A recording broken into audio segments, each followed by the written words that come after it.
the comments they were making and pushing her to leave me. Less than 4 hours later, she started calling and texting me, saying she was sorry, didn't mean it, loved me, and was stupid for what she said and for listening to her new friends. She would quit, find a different job, and stop talking to her friends and coworkers. I have not responded to anyone. I'm conflicted. I love her. I am having a ring made for her. I have money saved for a house for both of us. We share 85% of our friend groups. The rest are from our jobs. Most of our shared friends have now heard about the breakup and seem just as confused as I am. She told them the truth about some of the messages I had received. Her coworkers started to give her insecurities about our relationship, and she stupidly went with it. Her parents tried to contact me, asking what happened. I have been radio silent. Luckily, I can work remotely. I left my apartment yesterday with my laptop and found a nice place with good internet to do my job. I feel lost. I don't know what I did. I don't know how to feel. I need advice and suggestions. Quick update. My boss sent me an urgent message asking if we could do a Zoom meeting. I accepted. When his picture came up, there were 2 cops behind him. Someone asked them to do a wellness check on me. They tried my apartment, but no one was there. Then, my work. I was not there. My boss knew I was actively working remotely and called me. I had to explain that I was right.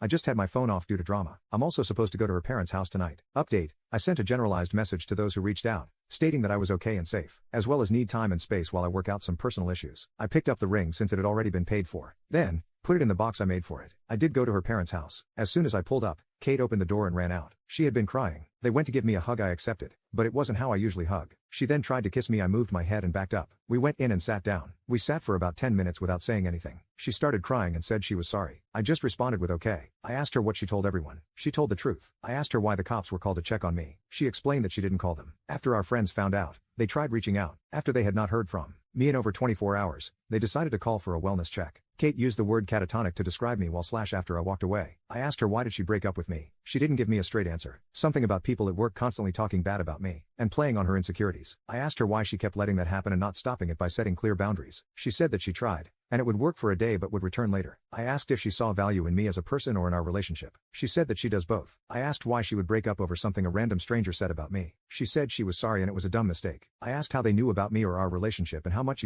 they talked about me. The ladies at the salon overheard Kate talking to some of our friends or customers while she was working about me and the things we did, like dates, birthday parties, etc. Did she believe her coworkers were right? She said no. I then followed up with why? She said again she did not know. I asked her if there was someone else. She immediately said no. She has never cheated or been tempted to. She offered me her phone, which I declined. I then told her how I felt. Sorry isn't enough. If she wants this relationship, she needs to prove it to me. I didn't care that her coworkers kept talking about us. It's that you listened. It isn't what they said that hurts. It's the fact that you kept listening to it and repeated it to me. She didn't try hard enough to stop them. It makes me feel like she had to feel the same way. That is what hurt and damaged the relationship. That her insecurities are what broke my trust. I will now always think that this might happen again. She will run off at the next opportunity. She asked why I just talked away. I told her that at that moment, just 2 sentences broke me and made me rethink my life up to that point and the future I was planning with us. Together, I was growing and making moves for that future. She started crying harder. I felt bad. The next thing I did, I regret. I asked her if she knew I was going to propose soon. She said no. I pulled out and showed her the box. I made the box as well. It has 2 buttons, one that says yes and one that says no. It has lights that say, "Will you be my life partner?" I set it on the table and pressed yes. The box opened, and she started to cry even harder. The ring has both of our birthstones that form the shape of a completed heart with small diamonds surrounding it. Laser engraved initials and date of our anniversary. I made it so that it could be added to a slash when we had kids. Her parents were there but were more to ensure things were civil. Her mom was crying,